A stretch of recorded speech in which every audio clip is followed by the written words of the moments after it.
Hello everyone, welcome to my YouTube channel study with Pratyansh. कैसे हैं आप लोग। हम अलंकार पढ़ रहे थे।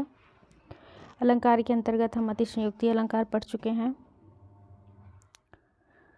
प्रतीप अलंकार मैंने आपको पढ़ा दिया था। जब मैं उत्प्रेक्षा अलंकार पढ़ा रही थी तभी मैंने प्रतीप अलंकार पढ़ा दिया था। जहाँ उपमेय को उपमान के समान न कहकर उलटकर उपमान को ही उपमेय कहा जाता है तो वहाँ पर प्रतीप अलंकार होता है। उदाहरण नेत्र के समान कमल है। यहाँ पे क्या है कि उपमेय को उपमान के समान न कहकर उपमान को ही उपमेय कहा जाता है, वहाँ पे प्रतीप अलंकार होता है। ठीक है। सिय मुख समता कीम करे चंद वापरो रंक। और दूसरा उदाहरण काहे करत गुमान शशि तब समान मुख मंच।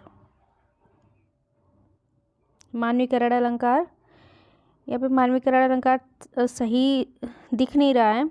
जहाँ पे निर्जीव का वर्णन सजीव की तरह किया जाता है वहाँ पे मानवीकरण अलंकार होता है। जैसे जहाँ निर्जीव में जान होने का संकेत मिला, मानवीकरण अलंकार की उपलब्धता होती है। उदाहरण है दिवसावसान का समय, मेघ आसमान से उतर रही है, वह संध्या सुंदरी परी सी धीरे धीरे।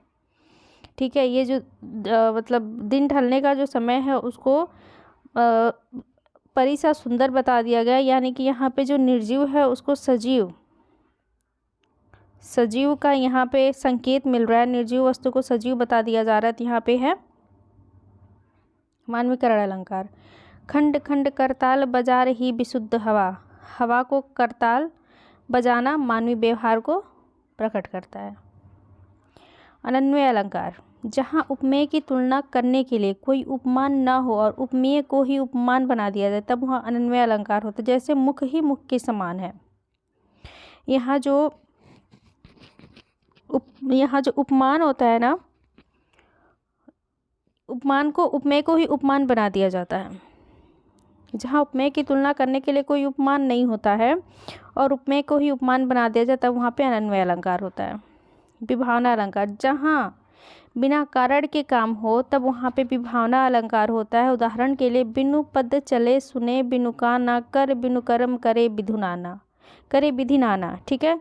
यहाँ बिना पैर के चल रहा, बिना कान के सुन रहा, तो बिना कारण के काम हो रहा है, वहाँ पे हो जाता है विभावना अलंकार। ये अलंकार है। और यहाँ पे संस्कृत अलंकार के प्रतिष्ठापक आचार्य दंडी के शब्दों में यहाँ पे कुछ कवि ने अपने अपने शब्दों में अलंकार से संबंधित कुछ परिभाषा दिए हैं और ये एग्ज़ाम में पूछा जाता है, तो मैंने यहाँ पे दे दिया है। इसमें पढ़ाने लायक कुछ नहीं है, इसको आपको खुद से पढ़ना होगा, याद रखना होगा। जैसे आचार्य केशवदास के अनुसार अलंकार की परिभाषा, आचार्य मम्मट के अनुसार अलंकार की परिभाषा, भामह के अनुसार अलंकार की परिभाषा। ठीक है। यहाँ पे अलंकार पर आधारित कुछ रचना है। जैसे एग्ज़ाम में पूछे जाते हैं कि काव्य अलंकार किसकी रचना है, तो यहाँ पे जो भामह हो गए, दंडी हो गए, ये लोग, इनकी जो रचना है ना वो ज़्यादातर पूछी जाती हैं। तो कुछ अलंकार है जो आप अलंकार से संबंधित रचनाएं हैं जिसे आप अच्छे से देख लेना, यहाँ से एक आध क्वेश्चन बन सकते हैं। तो हमारे ये अलंकार कंप्लीट होता है। अब अलंकार से संबंधित हम लेके आएंगे क्वेश्चन जिसे हम सॉल्व करेंगे। ठीक है। बाकी अलंकार हमारा कंप्लीट हुआ। आप अपना ख्याल रखिए और पढ़ते रहें।